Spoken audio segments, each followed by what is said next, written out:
Atenção! Vai começar agora uma teleaula de manutenção do curso profissionalizante. Este módulo tem um total de 35 aulas. Hoje, você vai assistir à teleaula número 22. Bons estudos!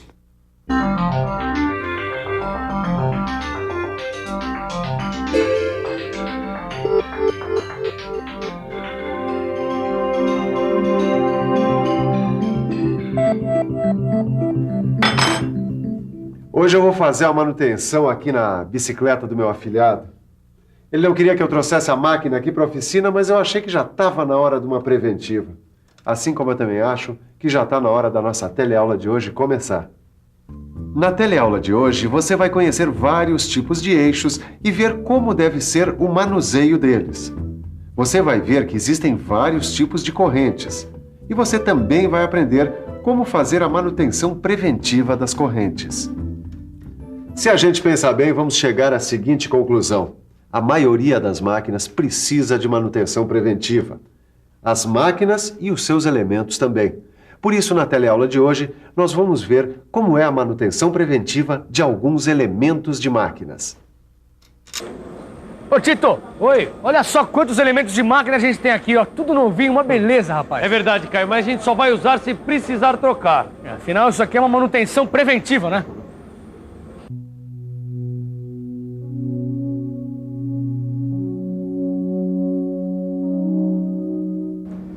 Os eixos, Caio, são elementos de máquinas muito importantes. Eles fazem o trabalho de articulação entre os elementos da máquina. Os eixos também podem transmitir potência, produzir força através de movimentos de rotação. Exatamente. Agora a gente vai ver do que os eixos são feitos. Existem eixos que são construídos em aço com baixo ou médio teores de carbono. Também existem eixos que são construídos com aços liga. Os eixos com aços liga são muito resistentes. E os eixos com médio teor de carbono precisam de um tratamento térmico superficial para proteger a superfície quando há um contato direto com as buchas, os rolamentos e os materiais de vedação. Isso já faz parte da manutenção preventiva deles. Existem vários tipos de eixos. Vamos ver agora como são os eixos maciços. Os eixos maciços têm a seção transversal circular e maciça. Alguns eixos possuem degraus. Esses degraus servem de apoio para o ajuste das peças montadas neles. As extremidades dos eixos são chanfradas e isso evita a rebarba. As arestas internas são arredondadas para impedir a concentração de esforços localizados no eixo. Lá em cima, naquele avião que acaba de passar, tem um outro tipo de eixo, o eixo vazado. Os eixos vazados são mais resistentes aos esforços de torção e flexão. São ideais para os motores de avião porque não são pesados, apesar de serem bem resistentes. As bicicletas também têm eixos. Não são eixos tão resistentes quanto os eixos dos aviões, mas o princípio é sempre o mesmo, nos automóveis, nas motocicletas e em outros veículos. Esse eixo aqui também é bastante forte e resistente. É um eixo cônico. Nele se encaixam os componentes que tenham furos cônicos. O furo cônico do componente deve ser fixado no eixo cônico com uma porca. Para que não aconteça nenhuma rotação relativa do eixo, é preciso usar uma chaveta. Olha só, Tito. Esse aqui é o eixo roscado. Ele possui roscas para prender outros componentes, formando assim um conjunto com mais elementos. Exatamente. Esse aqui, ó, dá uma olhada, ele tem várias ranhuras longitudinais em torno de sua circunferência. Esse aqui é o eixo ranhurado. E ele serve para transmitir muita força para as máquinas, ou elementos que necessitam de grandes esforços. E olha só, Tito, os sulcos dessa peça se encaixam direitinho nas ranhuras desse eixo. Olha só. E agora, vamos ver o último tipo de eixo. Ainda falta falar do eixo flexível. Vamos ver como ele é por dentro. Os eixos flexíveis têm uma série de camadas de arame de aço. Eles são enrolados alternadamente, em sentidos opostos, e depois apertados com muita força. Essas camadas são protegidas por um tubo flexível. A união do eixo com o motor é feita com essa abraçadeira especial e com a rosca. Desmontar um eixo parece uma coisa simples e fácil, mas precisamos tomar uma série de cuidados. Vamos aproveitar e perguntar ao técnico em manutenção como é que se deve fazer.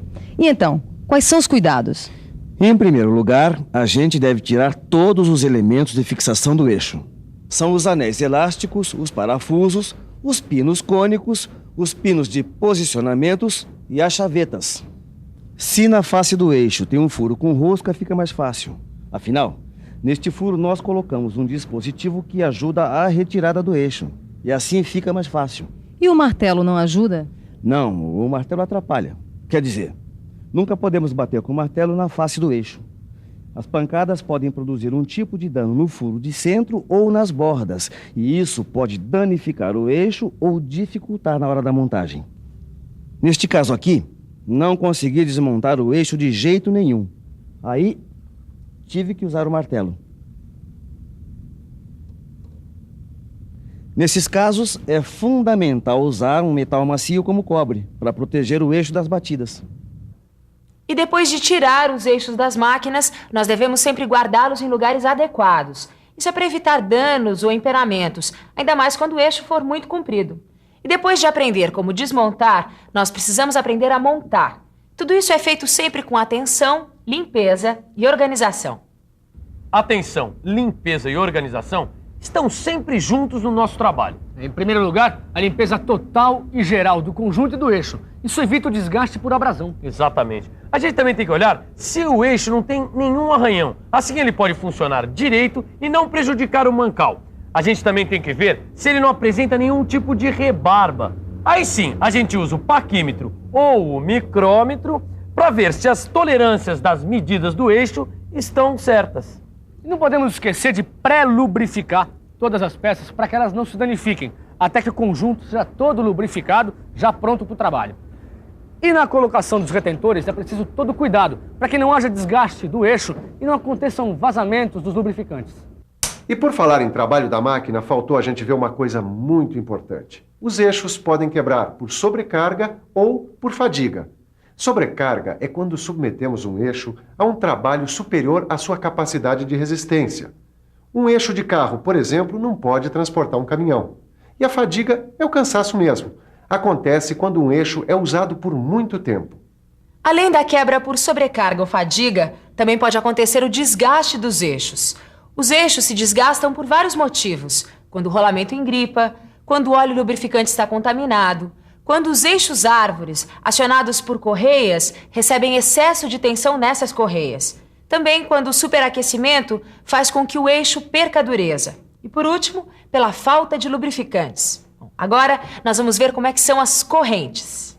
As correntes são elementos de máquinas que servem para transmitir movimentos e potência em locais que as engrenagens e correias não podem ser usados.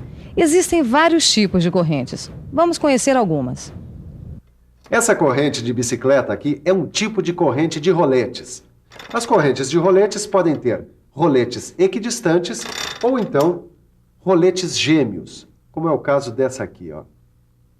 As correntes de roletes são usadas em transmissões que não precisam de rotações muito altas, como o da bicicleta mesmo. Agora vamos dar uma olhada na corrente de dentes. Esta aqui é uma corrente de dentes. Ela é usada para transmissões de altas rotações. Ela pode aguentar rotações bem maiores do que as correntes de roletes.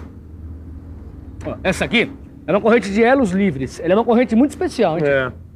Ela é usada em esteiras transportadoras. Mas as correntes de elos livres só podem ser usadas quando o esforço for pequeno. Essa aqui, Caio, essa é uma corrente comum. Ela também é chamada de corrente de cadeias de elos.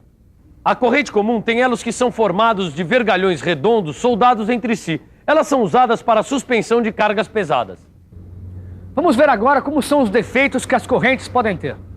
As correntes podem apresentar defeitos por causa de uma especificação, uma escolha que não seja correta, uma instalação mal feita ou a falta de manutenção.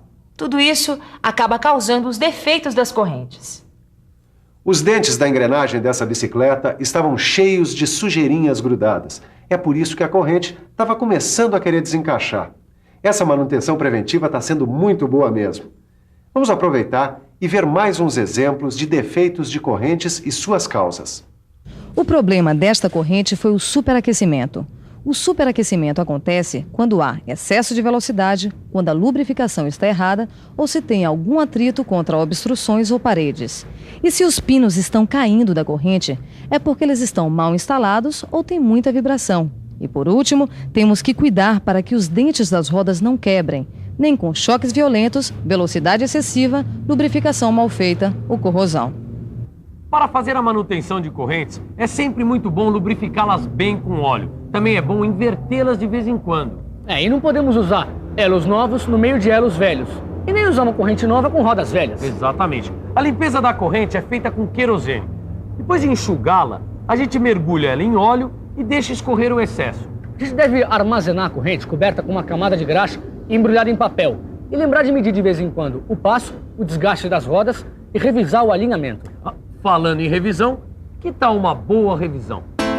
E atenção, se liga aí que é hora da revisão. Na teleaula de hoje, você viu que existem vários tipos de eixos.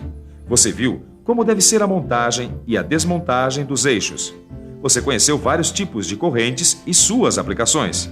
E por último, você viu como deve ser feita a manutenção das correntes. Pronto, acabei a manutenção da bicicleta. E acabou também mais uma teleaula de manutenção. E para fazer a manutenção dos nossos conhecimentos, você já sabe. É só estudar e fazer os exercícios. Bons estudos e até a próxima!